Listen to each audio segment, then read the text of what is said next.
SIR হিয়ারিংয়ে দাঁড়িয়ে গুরুতর অসুস্থ এক গৃহবধূ। আজ বৃহস্পতিবার দিনহাটা 2 নম্বর ব্লকের সাহেবগঞ্জ ব্লক সমষ্টি উন্নয়ন আধিকারিক দপ্তরে এসআইআর সম্পর্কিত হিয়ারিংয়ে উপস্থিত হন বামনহাট 2 নম্বর গ্রাম পঞ্চায়েত এলাকার পূর্ণিমা বর্মন, বয়স আনুমানিক 25 বছর। লাইনে দাঁড়িয়ে থাকা অবস্থায় হঠাৎ অস্বস্তি বোধ করতে থাকেন ওই মহিলা। এরপর লাইনে থাকা অন্যান্য ব্যক্তিদের নজরে আসে বিষয়টি। তৎক্ষণাৎ আধিকারিকদের বিষয়টি জানালে তারা ওই গৃহবধূর হিয়ারিং সম্পর্কিত কাজ সম্পন্ন করে দেন। এরপর সেখানে উপস্থিত দুই মহিলা একটি টোটোর সহযোগিতায় ওই গৃহবধূকে নিয়ে আসেন বামনহাট ব্লক প্রাথমিক স্বাস্থ্যকেন্দ্রে।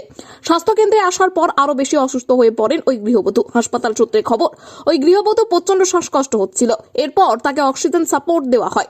এই বিষয়ে টোটো চালক জিয়ারুল রহমান জানান, সকালবেলা ওই গৃহবধূ এসআইআর সম্পর্কিত হিয়ারিং এ সাহেবগঞ্জ বিডিও অফিসের লাইনে দাঁড়িয়েছিলেন।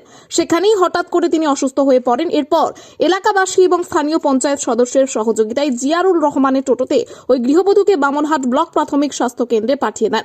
জিয়ারুল রহমান জানান, বর্তমানে ওই গৃহবধূ অক্সিজেন সাপোর্টে রয়েছেন। বামনহাট ব্লক প্রাথমিক স্বাস্থ্য কেন্দ্রে তার চিকিৎসা চলছে। হাসপাতাল সূত্রে খবর, চিকিৎসক ওই গৃহবধূর ইসিজি করার পরামর্শ দিয়েছেন। অসুস্থ হয়েছিল, ওই এসআইআর লাইনে দাঁড়াইছিল, ওখানে অসুস্থ হয়ে গেছিল। পরে তো আমি আমার টোটো করে নিয়ে আসলাম। কারা ছিল ওখানে? ওনার এলাকাবাসী ছিল, ওনাদের পঞ্চায়েত ছিল ওখানকার। ঠিক আছে, ওনারা আমাকে ডাক দিয়ে নিয়ে যায়, আমার গাড়িতে তুলে দিল। পরে আমি হসপিটাল নিয়ে এলাম বামনহাট। কি অসুবিধা হচ্ছিল? ওনার শ্বাসকষ্ট হচ্ছে আর এমনি হাত পা খেঁচাখেঁচি করতেছে। এসআই লাইনে কখন দাঁড়িয়েছিল জানেন কিছু?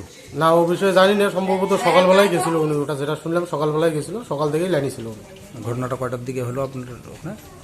তখন আনুমানিক মোটামুটি এই 12টা, 12:30টার দিকে।